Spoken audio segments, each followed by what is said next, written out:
माँ पार्वती हैं, उनका स्वरूप ही जो माँ गौरी था। तो उन्होंने बहुत ही घोर तपस्या करके भगवान शंकर को पति रूप में प्राप्त करने के लिए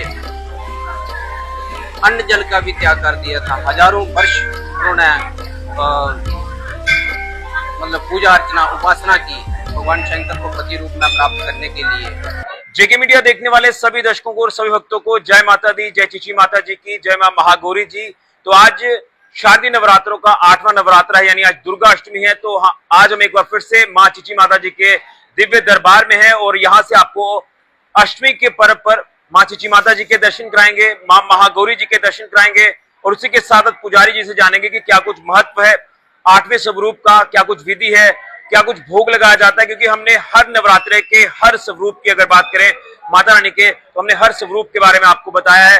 तो सनातन को आगे तक लेकर जाना है, सनातन को मजबूत करना है, इसलिए हम लगातार कोशिश कर रहे हैं कि आपको हर नवरात्रे पर माता रानी के हर स्वरूप के बारे में बताया जाए। तो चलिए दर्शन करवाते हैं चीची माता जी के, मां महागौरी जी के, और उसके बाद पुजारी जी से बात करते हैं। सभी को अष्टमी पर्व की हार्दिक शुभकामनाएं, सभी को शारदीय नवरात्रों की हार्दिक शुभकामनाएं। क्योंकि अब नवरात्र अपने अंतिम पड़ाव पर है, कल आखिरी नवरात्र है और लगातार श्रद्धा का जनसैलाब मंदिरों में उमड़ रहा है।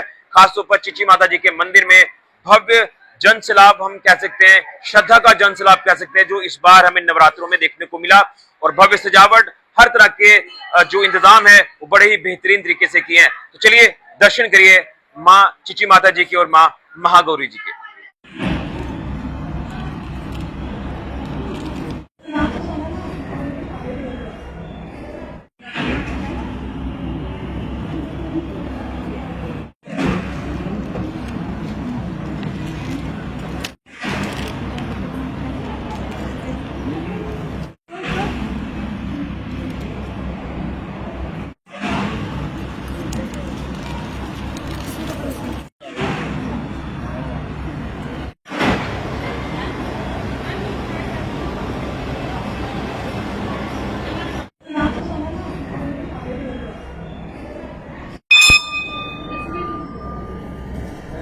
तो सभी को जय माता दी, जय चीची माता जी की, जय मां महागौरी जी की। तो आज शारदीय नवरात्रों का 8वां नवरात्र, यानी आज दुर्गा अष्टमी है और आज माता रानी के 8वें स्वरूप मां महागौरी जी की पूजा अर्चना की जा रही है। शुरुआत में आपने श्री चीची माता जी के दर्शन भी किए, इसी के साथ साथ मां महागौरी जी के भी दर्शन किए। तो ये कितना शक्तिशाली स्वरूप है ये आज पुजारी जी से जानेंगे। क्योंकि हमने पहले नवरात्र से लेकर अब आखिरी पड़ाव जो नवरात्रों का है, यहाँ तक हमने आपको हर एक स्वरूप के बारे में आपको बताया, क्या कुछ महत्व है, क्या कुछ विधि रहती है, क्या कुछ नित्य नियम रहता है और क्या कुछ भोग लगाया जाता है। क्योंकि अलग अलग माता रानी के जो स्वरूप हैं ये बड़े शक्तिशाली हैं और जब जब भी धरती पर पाप बढ़ा है या जब जब भी कोई ऐसे प्रकोप हुए या पाप बढ़ा है तो दुष्टों का संहार माता रानी ने किसी न किसी रूप में आकर जरूर किया है। तो माता रानी के 8वें स्वरूप को लेकर जानने की कोशिश करेंगे और पुजारी जी का तमाम सनातनी को क्या संदेश रहेगा ये भी जानेंगे। क्योंकि हमने इस बार जो यहाँ के इंतजाम देखे हैं चीची माता जी के मंदिर परिसर में, भव्य सजावट, भव्य इंतजाम, किसी भी तरह की कोई परेशानी श्रद्धालुओं को नहीं हुई है। जो सिस्टम था उस सिस्टम को फॉलो करते हुए, प्रोटोकॉल्स को, एसओपीज को ध्यान में रखकर तमाम श्रद्धालु माथा टेक रहे हैं। और अभी भी आप देख रहे हैं कि श्रद्धा का जनसैलाब चीची माता जी के मंदिर में उमड़ा हुआ है। तो पुजारी जी सबसे पहले तो जय माता दी और नवरात्रों की शुभकामनाएं। और अब आखिरी पड़ाव है नवरात्रों का और आज 8वां नवरात्र है, दुर्गा अष्टमी माता की पूजा की जा रही है, महागौरी माता जी की पूजा की जा रही है। तो क्या कुछ महत्व है पूजा, क्या कुछ विधि रहती है और कितना शक्तिशाली स्वरूप है, ये तमाम सनातनियों को बताएं। जय माता दी। सभी भक्तों को आज दुर्गाष्टमी की बहुत बहुत हार्दिक शुभकामनाएं हो। जैसे कि आज 8वां नवरात्रा है, माँ गौरी जी की पूजा अर्चना की जाती है। पौराणिक कथाओं के अनुसार जो माँ पार्वती हैं, उनका स्वरूप ही जो माँ गौरी था। तो उन्होंने बहुत ही घोर तपस्या करके भगवान शंकर को पति रूप में प्राप्त करने के लिए अन्न जल का भी त्याग कर दिया था। हजारों वर्ष उन्होंने मतलब पूजा अर्चना उपासना की भगवान शंकर को पति रूप में प्राप्त करने के लिए। तो जब उन्होंने अन्न जल का भी त्याग कर दिया तो तपस्या कर करके उनकी जो शरीर है बहुत ही दुबला पतला पड़ गया था और काला पड़ गया था। तब भगवान शंकर ने उन्हें तपस्या से उनकी तपस्या से खुश होके उन्हें आशीर्वाद दिया था। तो उस टाइम उन्होंने गंगा जी में स्नान करा के जो उनका काला रूप था वो श्वेत हो गया। तो उस टाइम जो श्वेत वर्ण है माता रानी का, इसलिए महागौरी मीन्स की बहुत ही श्वेत वर्ण की माता गौरी हैं। तो उनका स्वरूप ऐसे उनका स्वरूप जो है महागौरी कहलाया। ठीक। तो आज अष्टमी में इनकी पूजा अर्चना की जाती है। तो इनकी जो विधिवत पूजा ये है कि सुबह स्नान करके पवित्र होके तन मन धन से पूजा अर्चना करें। इनको श्वेत वस्तु जो अर्पण करें, श्वेत फूल अर्पण करें और माता रानी बहुत ही अति प्रसन्न होती हैं।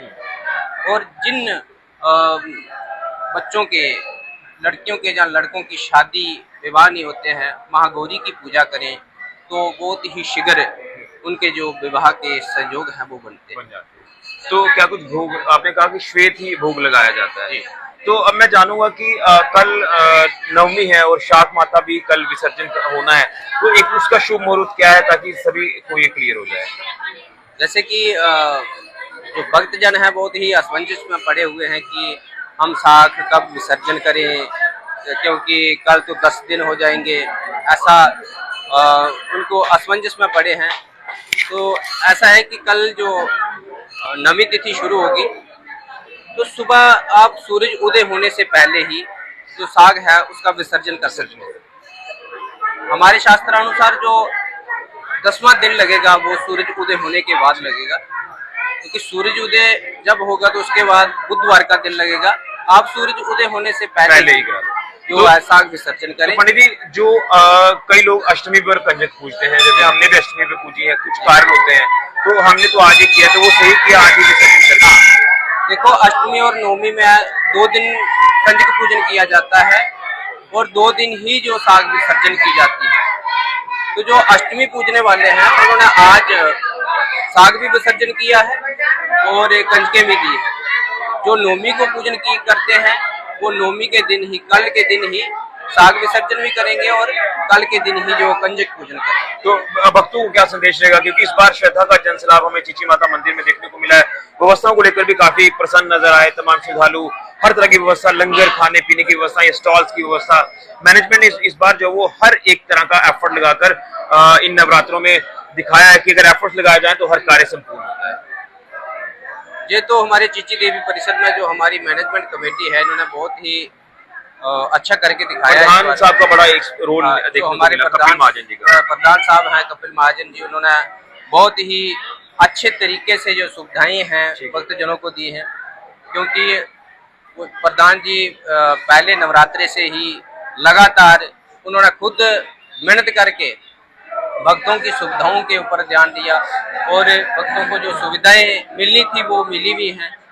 और आगे भी प्रधान साहब कोशिश करेंगे आने वाले नवरात्रों और में अच्छा इससे भी ज्यादा अच्छा प्रयास करेंगे। तो जय माता। चलिए सर, पंडित जी जय माता दी। तो पुजारी जी ने महागौरी जी के स्वरूप को लेकर भी बताया और उसी के साथ साथ क्या कुछ महत्व है, क्या विधि रहती है, क्या कुछ भोग लगाया जाता है।